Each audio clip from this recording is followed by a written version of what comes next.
The NFL's most annoying holdout is finally over. We have spent almost 7 months wondering if Brandon Aiyuk is going to be a Steeler. We're all waiting for Brandon Aiyuk to ultimately become a Pittsburgh Steeler. Y'all do kind of look like twins, Brandon.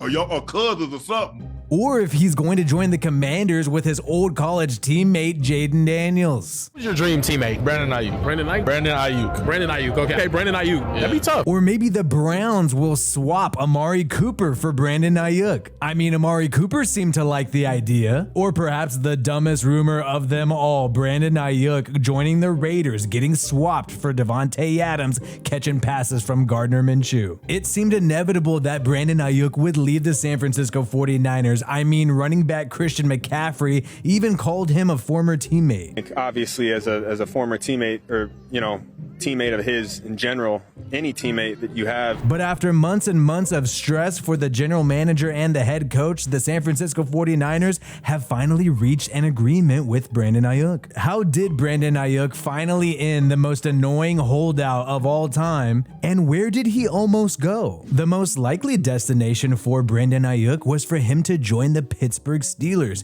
You had hilarious memes out there created saying that there are signs that say "Let's go Brandon" in Pittsburgh. Clearly the Steelers fans are pounding the table for Brandon Aiyuk. And is it a coincidence? Is it just a coincidence that Brandon Aiyuk signed his extension with the San Francisco 49ers literally a day after Russell Wilson was named the starting quarterback for the Pittsburgh Steelers? Keep in mind, after Brandon Aiyuk was given permission to talk to teams in early August, the Pittsburgh Steelers had a deal in place to land Brandon Aiyuk. Ian Rappaport reported that the Niners and the Steelers already agreed on the trade parameters. Aiyuk was just weighing out his options, and it was up to him to say yes to a Steelers trade. But maybe Aiyuk decided otherwise after both of the Pittsburgh Steelers quarterbacks, Justin Fields and the now starter Russell Wilson, had both been struggling throughout preseason. After Russ was officially named the starter, you had more hilarious memes like this one of Brandon Aiyuk after 5 games with Russ as the starter becoming Devontae Adams with Jimmy Garoppolo. I gotta get the fuck out of here before I lose my life. Who knows, maybe Aiyuk would have been more interested in the Steelers trade if they named Justin Fields the starting quarterback. We will never know. Either way, NFL insider Diana Rossini claims the 49ers wanted to keep Aiyuk the whole time and only wanted to send him to the Steelers if the Broncos gave up wide receiver Courtland Sutton to the Niners for a 3rd-round pick. But Sean Payton was not down, and so that kept the 49ers in the Brandon Aiyuk market. So if Steelers fans need to blame anybody for this trade not happening, they gotta blame Mr. Bountygate himself, Sean Payton. But now it's time to unfollow every Steelers beat reporter or NFL analyst that said a Brandon Aiyuk trade to the Steelers was inevitable. You even have this guy, Cam Marino. As it turns out, my report was incorrect and I am so deeply sorry. I did not intend to mislead anybody, but knowing that I did, I do not expect or demand anybody's forgiveness. But honestly, you can't blame them. An offer was on the table. The rumors were legitimate. I'm just disappointed that my favorite new NFL insider, Antonio Brown, got this trade wrong. I was really hoping that CTESPN had the inside scoop. But honestly, I feel bad for Steelers fans. This is the biggest case of blue balls I have seen in a long time. This fan base thought they were getting Aiyuk for sure. And really, they don't have any weapons on the offensive side of the football outside of George Pickens. And they have to compete in the AFC North, the toughest division in the NFL, with a quarterback, Russell Wilson, that could not win the starting job until the very last minute. Well, I guess I know what that feels like since I'm a Raiders fan and Gardner Minshew barely won the starting job after week 2 of preseason. When trying to do a trade, you gotta watch out. You might end up burning bridges. That's why it was so crazy when reports were leaked that the 49ers were trying to send Brandon Aiyuk to the Cleveland Browns for draft picks and Amari Cooper. This was legit and almost happened, but Brandon Aiyuk did not want to go to the Cleveland Browns. Aiyuk totally rejected Cleveland fans like he was the hottest chick being asked to prom, and I don't think that fan base is ever going to forgive him. But what is even more hilarious is the Cleveland Browns burning a bridge with Amari Cooper.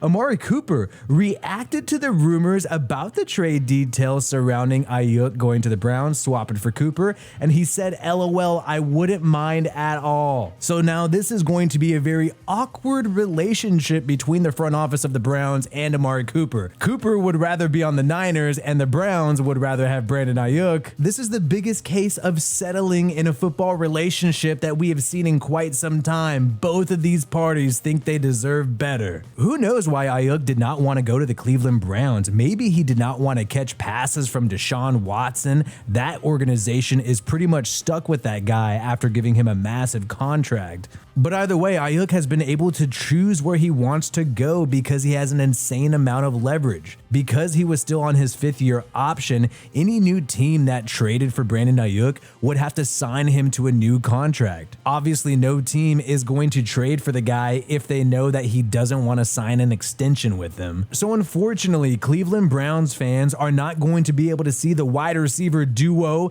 of Brandon Aiyuk and Jerry Jeudy. And what's crazy is that Adam Schefter reported that the Cleveland Browns actually offered Brandon Aiyuk the most money. So this dude literally turned down cash to not be a Cleveland Brown. Many people thought that Brandon Aiyuk would join the Washington Commanders to link up with his old college teammate at Arizona State, Jaden Daniels. While holding out from the San Francisco 49ers, Brandon Aiyuk would post Instagram videos of himself FaceTiming with Jaden Daniels talking about the Niners situation. And according to NFL insider Ryan Clark, Brandon Aiyuk even had Jaden Daniels in the room with him when he was negotiating with the 49ers. He did not walk into the room alone. First, it was Brandon Aiyuk. Second, it was Jaden Daniels. Commanders fans kind of got some blue balls, kind of like Steelers fans, because apparently Brandon Aiyuk liked Instagram stories that suggested that he was going to be traded to the Washington Commanders. How could he get those fans' hopes up like that, man? Just put the phone down. You know, also, the current general manager of the Commanders, Adam Peters, also used to work for the 49ers front office,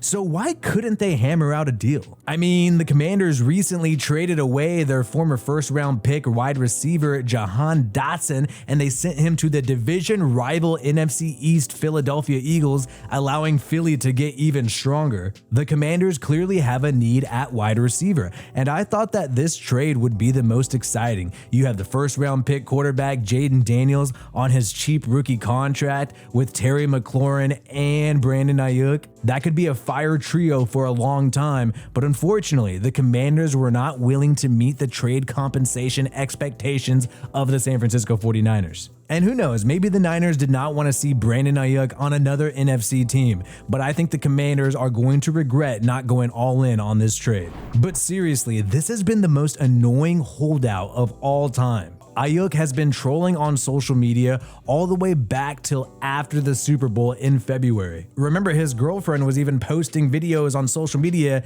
talking about how it's their last year in Santa Clara.